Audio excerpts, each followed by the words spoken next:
Hi gym படீஸ், நான் Vignesh park ஃபிட்னஸ்லேருந்து.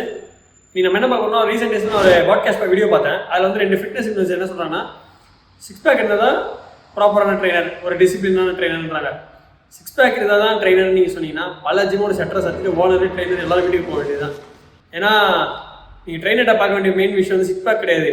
அவர் உங்களை எப்படி ட்ரெயின் பண்ணுறாரு, அவருக்கு என்ன எக்ஸ்பீரியன்ஸ் இருக்குது, அவர் என்ன நாலேஜ் வச்சிருக்காரு, அவர் எத்தனை பேர் ட்ரான்ஸ்ஃபார்ம் பண்ணி ப்ராக்ரஸ் காமிச்சிருக்காரு, அவரோட அசஸ்மெண்ட் அண்ட் அட்டென்ஷன் உங்ககிட்ட எப்படி இருக்குது, இதெல்லாம் தான் பார்க்கணும். இந்த மாதிரி 6 பேக் இருக்கிறதா ட்ரைனர்னா அப்போ ஆனி ராம்பார்டு இதெல்லாம் வீட்டுக்கு அனுப்பிச்சுட்டு தான். ஏன்னா அவர் தான் ஃபில்லியத்து, கிறிஸ் பம்ஸ்டடு. 6 பேக் இருந்தால் தான் ட்ரைனர் சொன்னீங்கன்னா இன்டர்நேஷனல் லெவலில் இருக்க பெரிய பெரிய ட்ரைனர் லைக் 4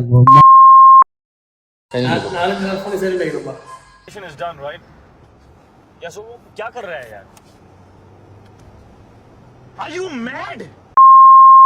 6 பேக் இருந்தால் தான் ட்ரைனர்னு சொன்னீங்கன்னா அப்போ பெரிய பெரிய ட்ரைனர் லைக் ஹானி ராம்பர்ட் அவரெல்லாம் நீங்கள் வீட்டுக்கு அனுப்ப வேண்டியதான். ஏன்னா அவர் தான் பெரிய பெரிய அத்லட்ஸ் லைக் ஃபில்லியத், ஹேடி சுப்பன், கிறிஸ் பம்ஸ்டட், இது மாதிரி டாப் லெவல் ஒலிம்பிக் அத்லட்ஸ் எல்லாம் அவர் தான் ட்ரெயின் பண்ணார். அவர்கிட்ட 6 பேக்லாம் கிடையாது. அதனால ட்ரைனர்கிட்ட போயிட்டு 6 பேக் இருக்கலாம் தேடாதீங்க.